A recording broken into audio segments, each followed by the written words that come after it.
béni soit Dieu, je suis reconnaissant à Dieu d'être avec vous ce soir. Et voilà, je voulais apporter un témoignage. Georges, je te l'ai apporté dernièrement. J'aimerais que ça puisse aussi encourager les frères et les sœurs. J'aimerais que ça puisse les encourager parce que, en tant que chrétiens, nous sommes tous confrontés parfois à des épreuves. Et certaines épreuves, parfois, sont plus difficiles que d'autres, plus inattendues. Et parfois, les épreuves sont comme une montagne qui va se dresser devant nous. Et tu vois, le psaume de David qui dit « Je lève les yeux vers les montagnes, d'où me viendra le secours ?» Et parfois, une montagne va se dresser et béni soit Dieu parce qu'à nos côtés, nous avons des femmes qui ont la foi et qui regardent dans la même direction que nous, qui sont d'un même cœur, d'une même pensée. Et quand une épreuve survient, quand une montagne se dresse devant nous, eh ben, deux valent mieux qu'un. Deux valent mieux qu'un, et avec nos épouses, nos compagnes qui ont la connaissance de la parole, nous regardons à Dieu et nous faisons face ensemble et nous surmontons ces épreuves. Et ça a été le cas énormément de fois, on va pas détailler ça, mais une épreuve s'est dressée devant nous, une montagne s'est dressée devant nous. C'est arrivé il y a de cela quelques mois, j'aimerais vous le partager. C'est arrivé au mois d'août. Et je crois que dans toute ma vie chrétienne et dans ma vie, dans mon humble vie, je suis jamais passé par une chose pareille. Voilà, j'ai été hospitalisé au mois d'août. Je n'avais pas de problème de santé particulier. Je n'avais pas de problème de santé particulier. Je ne suivais pas de traitement particulier. Et voilà, j'ai dû être hospitalisé en urgence. Et à deux reprises, je suis passé par le bloc opératoire, puisque la première intervention avait fonctionné, avait donc limité le problème que j'avais rencontré sur le plan physique, et ça a été un succès cette opération. Mais si vous voulez, une semaine après, le problème a ressurgi. Et c'était relativement grave puisque on était face à une hémorragie interne. Donc une personne qui fait une hémorragie interne, c'est une personne qui perd son sang. Et quand vous perdez votre sang, je crois que le corps humain doit avoir entre 5 et 6 litres de sang. Et quand ça se voit, quand vous faites une hémorragie, que ça se voit, on peut intervenir. On peut intervenir. Mais là, dans mon cas, ça ne se voyait pas puisque l'hémorragie était à l'intérieur du corps. Alors, je sais pas, Georges, je te vois plus. J'espère que l'enregistrement fonctionne. Je te vois. Ah, bien, parfait. Voilà. Donc, dans mon cas précis, j'étais en train de faire une hémorragie interne. Il a fallu intervenir. Donc, une première fois, je suis passé au bloc opératoire avec une anesthésie générale. Et béni soit Dieu, j'en étais sorti. Et donc, j'ai repris connaissance et on a commencé à remercier le Seigneur avec mon épouse. On a commencé à rendre grâce à Dieu parce que c'était quelque chose de relativement grave.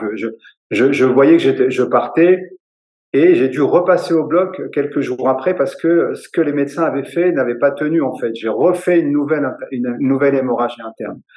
Et pour faire court, en l'espace de 10 jours, Georges, 5 fois, mon pronostic vital a été engagé. 5 fois. C'est-à-dire qu'à 5 reprises, j'aurais dû quitter ce monde. À 5 reprises. Et pour dire, une fois même, sur ces 5 fois, j'étais en train de partir. En fin de compte, ma vie était en train de quitter mon corps. J'étais en train de mourir finalement. Et c'était à 3 heures du matin. Ils ont appelé mon épouse pour dire, voilà, madame, votre mari est en train de partir et on est en train d'essayer de le ramener à la vie, de le maintenir en vie. Il fait une hémorragie, on est en train de le ramener en vie. Donc on tenait à vous le dire parce qu'on est obligé d'informer les familles, mais la chose est grave. Donc à 5 reprises, j'ai été confronté à la mort et j'étais pas toujours conscient, si vous voulez. J'étais pas conscient puisque j'étais dans le coma. Et je me dis, et ce que je voulais dire, c'est que parfois, quand nous sommes confrontés à des épreuves en tant que couple, nous sommes à deux à faire face. Nous sommes à deux et deux valent mieux qu'un. Et quand l'un tombe, l'autre le relève. Nous nous encourageons face à ces épreuves, face à ces montagnes qui peuvent se dresser devant nous. Et là, en l'occurrence, j'étais, moi, plongé dans le coma, j'étais entre la vie et la mort, et mon épouse, ma compagne, a dû faire face seule, d'un point de vue humain, d'un point de vue physique, mais elle n'était pas seule puisque Dieu était à ses côtés et Dieu la soutenait et Dieu lui donnait l'énergie, il lui donnait la force pour pouvoir faire face avec foi. Et pour faire court, la deuxième intervention, La chose était tellement grave, Georges, mes frères, mes sœurs, c'était tellement grave qu'au cours de la deuxième intervention, on a appelé Grace et on lui a dit, voilà, Madame, est-ce que vous avez des enfants avec Monsieur Bergouin? Donc Grace a dit oui, effectivement, nous avons des enfants. Pourquoi? Et ces médecins lui ont dit, voilà, Madame, parce que aujourd'hui, votre mari est dans le coma. Nous avons regardé à son cas. Nous avons regardé en tant que médecins. Nous sommes un groupe de 3 chirurgiens digestifs. Nous sommes des médecins spécialisés et nous n'avons pas de solution, Madame. Donc, si vous avez des enfants, Madame, il serait bon que vos enfants viennent à l'hôpital pour qu'ils voient leur papa peut-être une dernière fois. Voilà.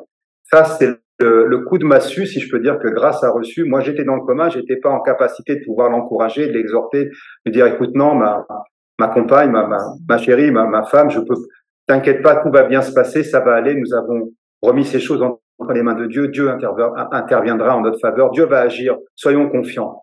Je pouvais pas le faire puisque j'étais dans le coma et Grace s'est retrouvée seule face à ces médecins qui sont des spécialistes, ce sont pas des menteurs, ce sont pas des imposteurs, ce sont des gens qui ont fait des études pour cela. Et ils lui ont fait un constat, ils lui ont fait un diagnostic, ils lui ont dit, voilà, madame, à l'heure où nous vous parlons, nous n'avons pas de solution.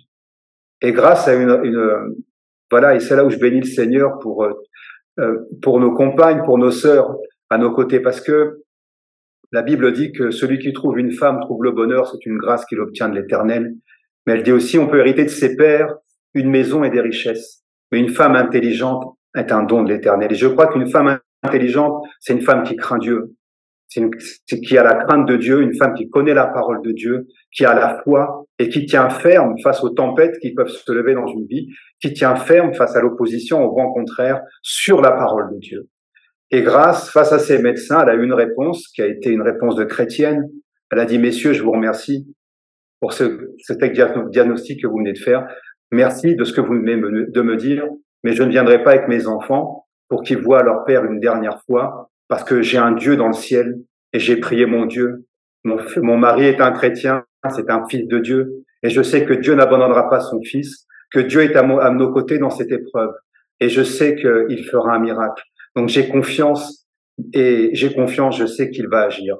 Les médecins l'ont regardé, j'étais pas là, mais Grâce me l'a dit, il y avait quelqu'un à ses côtés, une sœur en Christ aussi, et les médecins l'ont regardé, ils étaient désemparés. En fin de compte, ils n'arrivaient pas à interpréter la réaction de Grâce, parce qu'en temps normal, quand on fait ce genre de déclaration, les personnes tombent en larmes, elles s'effondrent, ou voilà, elles peuvent même tomber dans les pommes, perdre connaissance. Donc, je rends grâce à Dieu parce que elle a pu faire face avec foi. Et ils lui ont dit, voilà, madame, nous avons 24 heures. Parce que ce que nous avons posé comme dispositif dans le corps de votre mari, on ne peut le laisser que 24 heures. Et voilà le miracle que Dieu a opéré, c'est que quelques temps après, donc quelques heures après, ils l'ont rappelé une nouvelle fois. Ils lui ont dit, voilà, madame, on va tenter quelque chose. On va tenter quelque chose, et c'est pas quelque chose que nous faisons habituellement, ça ne se fait plus. Mais par rapport au cas de votre mari, puisque nous n'avons pas d'autre solution, voilà ce que nous allons faire. Nous allons agir en 4 étapes, à 4 endroits différents. Mais madame, nous ne sommes sûrs de rien. Nous ne sommes sûrs de rien. Premièrement, parce que l'opération, nous ne sommes pas sûrs que l'opération va fonctionner. Il y a des risques d'hémorragie. Il pourrait y avoir une hémorragie, donc on tient à vous le dire. Et en plus de ça, madame, il est dans le coma. Et après cette opération, nous ne sommes pas sûrs. Nous ne pouvons pas vous garantir qu'il sortira du coma. Et là, la même réaction de sa part. Et Grâce a répondu, je sais, je suis convaincu que cela fonctionnera. Et je sais, je suis convaincu que mon mari sortira du coma. J'ai confiance en vous, et je sais que tout va bien se passer. Et là, les médecins, une nouvelle fois, on le regardait avec des yeux comme s'ils voyaient un extraterrestre, quelqu'un qui venait de sortir de nulle part. Ils n'avaient jamais vu ce genre de réaction-là. Et c'est là où je dis qu'en tant que chrétien, quand nous sommes parfois confrontés à ce genre de situation, à des situations qui peuvent paraître insurmontables, rappelons-nous la parole de Dieu. Et quand Grâce m'a expliqué le problème, après, enfin la situation, après que je sois sorti du coma et qu'elle me donnait les détails petit à petit, l'image qui me venait un peu comme ça, et ce qui remontait à la surface, je dis, tu vois, ma femme, tu vois, ma compagne, tu vois, Grâce, En fait, nous nous sommes retrouvés confrontés, comme les enfants d'Israël à leur sortie d'Égypte, qui étaient confrontés à deux situations menaçantes. Face à eux était la mer Rouge. Ils étaient plus de 2 millions de personnes avec des vieillards, des femmes, des enfants. Et derrière eux était l'armée de Pharaon qui les pourchassait pour les anéantir. Il n'y avait pas d'issue. Finalement, il n'y avait pas d'issue. Et parfois, dans nos vies chrétiennes, nous sommes confrontés à des situations où parfois nous pouvons penser, nous pouvons croire qu'il n'y a pas d'issue, qu'il n'y a pas de solution. Mais nous avons un grand Dieu. Et nous avons un Dieu qui est fidèle. Et Dieu a frayé la mer Rouge pour que ses enfants la traversent à sec. Et grâce, par sa foi, par sa marche aussi, par sa marche fidèle, par son humilité, et parce que nous sommes un couple chrétien, et Dieu n'abandonne pas ses fidèles, ils sont toujours sous sa garde, il dit dans la parole de Dieu. Il dit que le malheur atteint souvent le juste, mais que l'Éternel l'en délivre toujours. Et parce que Grâce avait la parole de Dieu dans son cœur, parce qu'elle était ancrée dans la parole de Dieu, parce qu'elle a tenu ferme sur la parole de Dieu, elle a pu avoir cette réponse qui a surpris ses médecins, qui les a complètement troublés, et qui peut-être même les a amenés à revenir 3 heures après pour dire Madame, nous allons tenter quelque chose, parce qu'ils ont été impressionnés. Donc je remercie l'Éternel pour ça, parce que aujourd'hui, si je vous parle aujourd'hui, tu sais, ma prière chaque matin, Georges, Dieu m'est témoin, quand j'ouvre les yeux et que je me fléchis les genoux devant le Père, je lui dis Seigneur, merci parce que tu m'as préservé le souffle de vie. Merci parce que j'ai ouvert les yeux sur ce jour. Je sais, je peux aujourd'hui peser la grâce que Dieu nous accorde, que de vivre, que d'avoir le souffle de vie, que de pouvoir le connaître, que de pouvoir le servir, que de pouvoir le prier, que de pouvoir communier avec des frères, que de pouvoir répondre à son appel, que d'être là aujourd'hui avec vous. C'est une grâce vraiment. Et je voulais vraiment que ça puisse encourager l'Église, que nous puissions savoir que rien n'est impossible à Dieu. Ce n'est pas qu'un slogan. C'est-à-dire qu'on n'a pas reçu la parole de Dieu en vain. On ne croit pas la parole de Dieu en vain. Nous ne pratiquons pas la parole de Dieu en vain. Nous ne prions pas en vain. Nous avons un Dieu qui est puissant, qui est bienveillant, qui est fidèle. Et la petite parenthèse par rapport à ça, et je terminerai, quand Dieu nous fait la grâce, et je pense au témoignage du frère dernièrement, qui avait dit que il était dur avec sa compagne et que sa compagne l'encourageait à l'exhorter, il avait un travail, je crois, en province, qui l'obligeait à partir toute la semaine et finalement, il avait dû quitter ce travail-là pour trouver un travail. Il avait aussi un problème avec sa voiture qui était rayée par un jeune garçon. Je ne sais plus le nom de ce frère, mais il se reconnaîtra, vous le reconnaîtrez. Et tu avais ouvert une parenthèse David Cotry. Voilà, c'est David Cotry. Ça m'avait béni ce témoignage parce que nous avons vécu le même type de persécution, de racisme. Quand nous sommes arrivés en province avec Grâce, on a vécu du racisme aussi. Mais c'est pas le sujet. Mais je pensais à ce témoignage, je me disais, quelle grâce Dieu nous a fait d'avoir une fille de l'Éternel à nos côtés.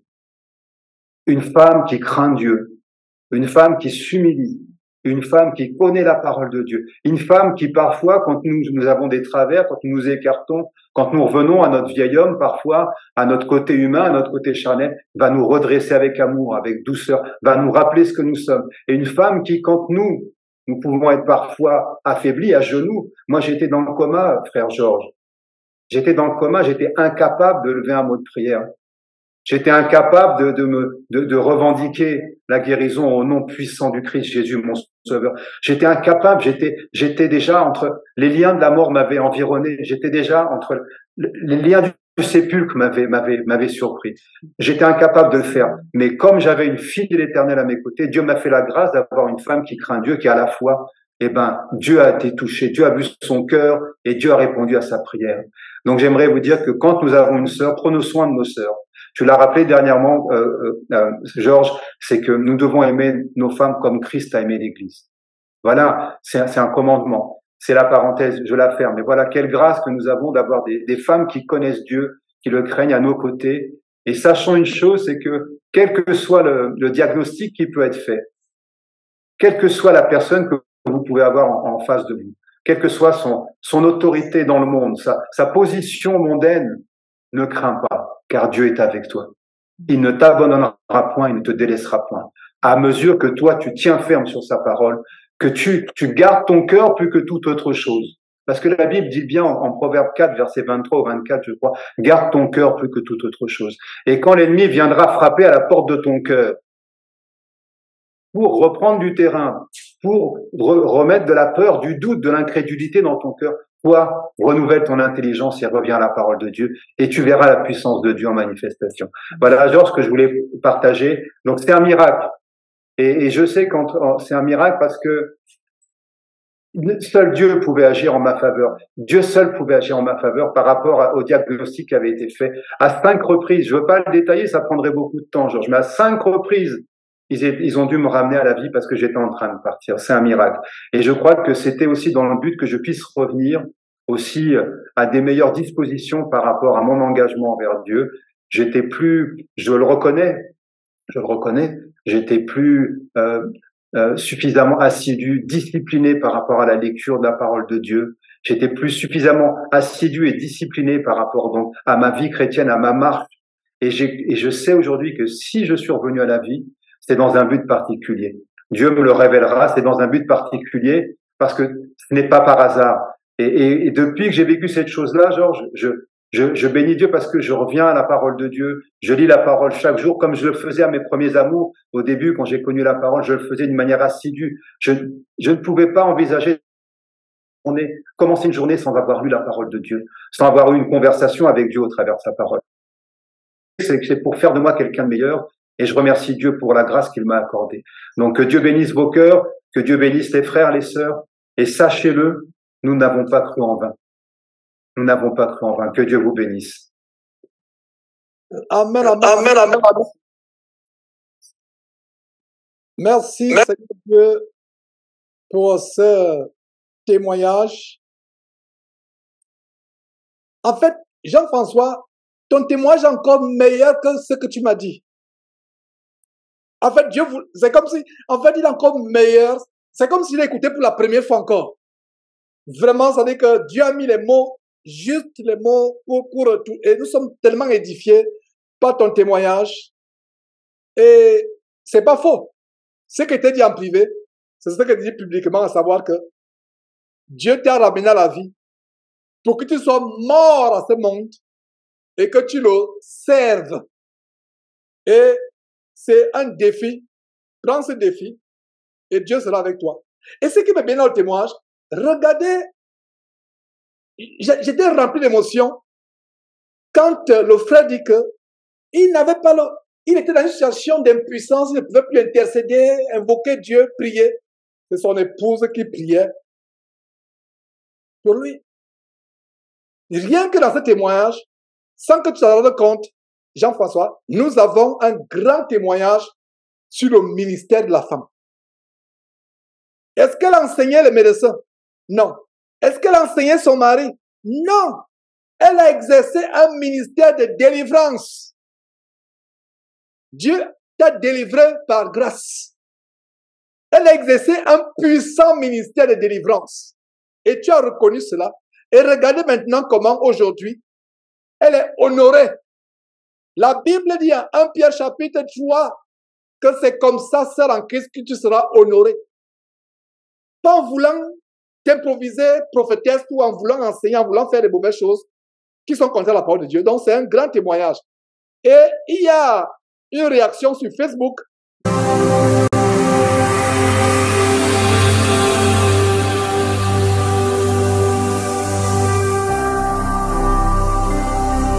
Jésus-Christ TV, vous connaîtrez la vérité et la vérité vous affranchira.